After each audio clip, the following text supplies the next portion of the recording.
Itong nabunyag nga na issue ng suhulan o tangkang panunuhol ng isang district engineer sa mambabatas mula ho dyan sa lalawigan ng Batangas. Ayon dito kay Congressman o Representative Lebiste ay ibinunyag ho niya na wala talagang nangyayaring bidding doon sa mga proyekto ng Department of Public Works and Highways.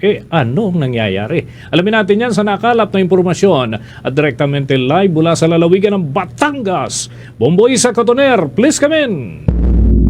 Isiniwalat ni Batangas sa 1st District Congressman Leandro Leviste na hindi na nagkakaroon ng opisyal na bidding ang mga nagiging proyekto ng Department of Public Works and Highways. Sa halip, ito ay pinipili na lamang ang mga kontraktor na malapit sa mga nakaupong opisyal kapalit ng kickbacks o Standard Operating Procedure o SOP. Kaugnay pa nito, ibinunyag rin ni District Engineer Abelardo Calalo sa kanya ang pangalan ng ilang malalaking kontraktor at ang papel ng mga ito sa ilalim ng dating kinatawan ng distrito. Ani Leviste, sa loob ng 3 taon, maaaring umabot sa mahigit 1 billion ang maitatabi para sa congressman. Dagdag pa ng kongresista, nakikita niya ring dahilan ng paglapit sa kanya ng mga contractors dahil ini-inspect niya ang mga flood control projects sa 1st District ng Batangas. Kasama na rito ang mga nasira agad na mga proyekto. Giit niya na kapag nakatanggap na ng kickback ang congressman, posible niyang hindi napupuntahan at iimbestigahan ang mga substandard na mga proyekto sa ilalim ng mga kontratistang nagbigay sa kanya ng kickback. Kakaupo ko lang bilang congressman, ang dami na po mga contractor na lumalapit sa akin humihingi ng mga proyekto.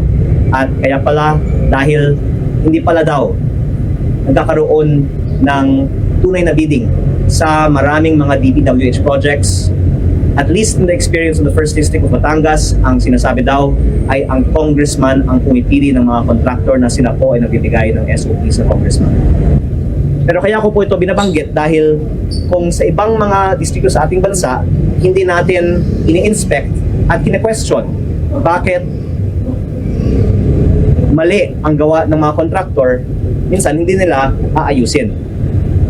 Kaya din, importante na illegal at hindi dapat tumanggap ng SOP ang mga congressman. Nanindigan din si Leviste na marapat nang matapos ang korupsyon sa loob ng kagawaran dahil naapektuhan ng mga proyekto na ibinibigay sa mga mamamayan. Kaya naman, hinimok niya ang naarestong district engineer at iba pang mga dating empleyado ng kagawaran o mga kontraktor na maging state witness upang ganap na mabunyag ang lawak ng korupsyon. May mga mas guilty pa kaysa sa mga DPWH employees na ito. At para ma-achieve natin ang goal natin na mabawasan ang korupsyon hanggang wala ng korupsyon sa DPWH, hindi lang po dapat yung mga employees ng DPWH ang dapat nating hold to account. And I believe with the help of state witnesses, we can catch a bigger fish. Samantala, sa naging pagtatanong ng Bombo Radio Philippines kung nakapag-usap na ba sila ni DPWH Secretary Manuel Bonoan, inihayag niya na hindi pa sila nakakapag-usap ng kalihim. Ngunit kinilala naging agaran niyang aksyon hinggil dito. Dagdag pa niya na sana'y magkaroon pa ng iba pang aksyon at hindi lamang matapos sa pag-aresto.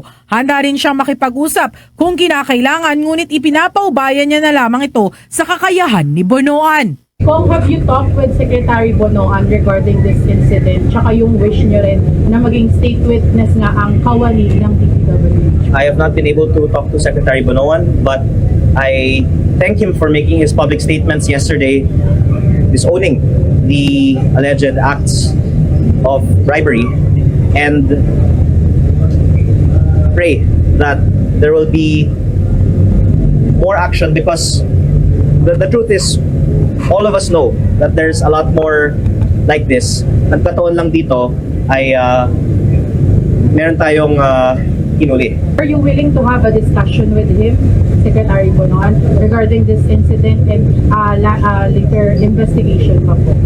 I would be glad to, but I think that he knows much more than me. Mula sa lungsod ng Batangas, ito si Bombo Isa Cotoner, and this is Bombo Radio Philippines, the #1 and most trusted source of news and information. Basta Radio, Bombo! For the most trusted source of news and information, visit our website at www.bomboradio.com. Follow us on Bombo Radio mobile app, Facebook, YouTube, TikTok, and X, formerly Twitter.